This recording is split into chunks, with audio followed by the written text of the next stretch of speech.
Alright YouTube, what's going on? So today we're up shooting and we're reviewing this Grizzly target's reactive pop-up target. It's got a spring that when you hit that, that'll pop right back up into place. So we're going to test that. It's about 100 yards away. We're going to test that off multiple different calibers. It's AR500 steel, so it should be able to hold up to anything we throw at it. But we're going to do some 9mm. Probably do that later when we're up closer. 100 yards 9mm is fun with a pistol. We'll do some 7.62 39, 223, and 308 rounds, so stay tuned. Okay, our first gun's going to be my Smith & Wesson M&P 15 AR-15 223.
So as you can see there, those hits were, it's kind of a small target that far away, honestly, but it's really cool how it's reactive. You hear that steel sound, and you see that through your scope, you see that pop right up. So those are some 223, some pretty much standard 55 green full metal jackets.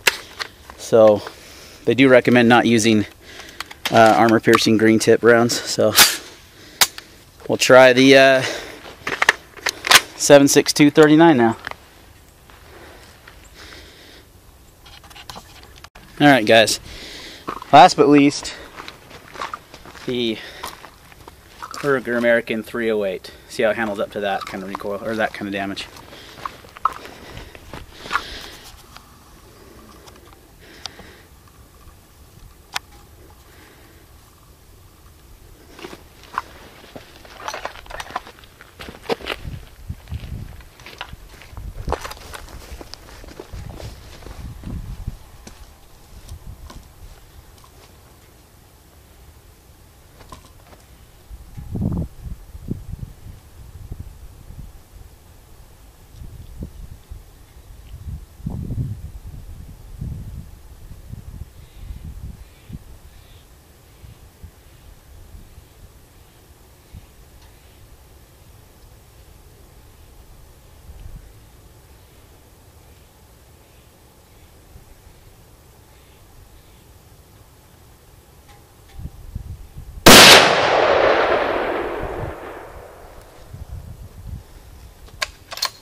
Alright, let's hope the battery lasts long enough on the camera. Get some pistol shots at the 9mm Walther PPQ.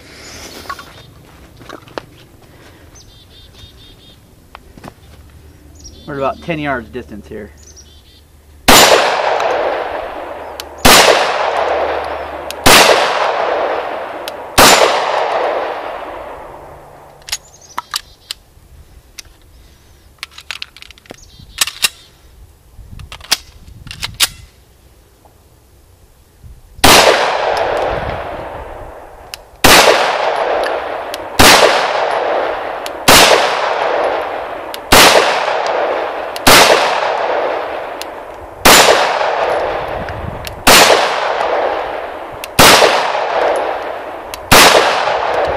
Well, not the best shooting by me, but you can see it reacts just fine and gets knocked over by that 9mm too. So not quite as dramatic as the 223 and the 308, obviously.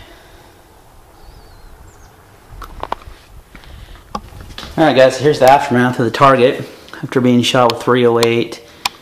Obviously the Grizzly logo is toast, but no a little crater, teeny, I mean very noticeable, more like an indent, not a crater. You can see that 308 round hit really solid there, didn't do anything, just left a nice splash. So there is a little bit of a chip here, but I've noticed on these targets, regardless of the brand and the steel, I had the same thing happen to my challenge target here up the top, right up there. Can you see that? Probably not. This is a different plate I have, and you can see that if you hit towards the tops and the corners, regardless if it's AR500, I've noticed that they still seem to chip a little. So I think that's what happened here. I think that was actually a 223 round, not a 308 even. So it held up great. I mean, that's some 100 yards distance. That's kind of the minimal distance you should shoot these at, but with this size of a target, you know, unless if you have a magnified optic like I did on my 308 and my AR, that's fine. But with the non-magnified stuff, you know, you might want to shoot a little closer, and that would probably involve pistol calibers. So 22, 9. You know, you saw it with the pistol, it did great with the 9mm. So overall, this is a great product. I really dig it. It's a made in the USA in Tampa, Florida. Overbuilt, I mean, super sturdy, galvanized steel construction. So this is the cool little box you get it in. Let's set that right there. So really cool package, especially if you're looking for, you know, I just like shooting steel so much better. That's all I do anymore, shoot steel. I've probably got about 4 different steel plates. You know, I guess 5 steel plates, now this little popper target. It's just a lot more fun to shoot, a lot more enjoyable. You get that instant gratification of hitting something, and, you know, and it's just a lot more fun. So I definitely recommend Grizzly targets. Go check out their website. I'll leave a description and a link below. For how overbuilt this product is, and it should last a long time. I mean, I can't imagine having any issues with it, and I believe you can probably reverse this too, you know, so once you beat the heck out of that side, turn around and do that. It's pretty beefy stuff. Just trying to remember how thick the target, 3-inch, that's what I thought, 3/8 inch thick AR500 steel. So it's pretty thick stuff. I mean, you can get thicker, they have 1/2 inch, and but 3/8 is definitely a nice thick steel. So it definitely is a great little target. I highly recommend picking one up if you're looking for a new target to shoot, and one that'll last a long time, and one that provides a lot of fun. It's fun to knock that little popper over and have it pop right back up. And, you know, shooting at 100 yards with the AR and the 308 was no big deal, but it's still a pretty small target at that range. So this is a really good target to practice precision shooting, you know, because you have a pretty small group here. You know, if you're hitting all these bullets in this area at, you know, longer ranges, that's, you know, that's some pretty accurate shooting. So it definitely tests your skills. When I did these shots, I wasn't shooting from a rest or anything. I was kind of just supported by I was standing and I had the guns on like a fence post, basically. So, you know, somewhat supported, but not fully. So, all right, guys, thanks for watching the review of the Grizzly targets. AR500 reactive target, spring-loaded target. Any questions or comments, leave them down below. And I want to thank Grizzly Targets again for sending me this product for review. Please go check out their website. They've got a lot of great products, and they're made here in the USA, so you're supporting a local USA company. So, all right, guys, thanks for watching. See you next time.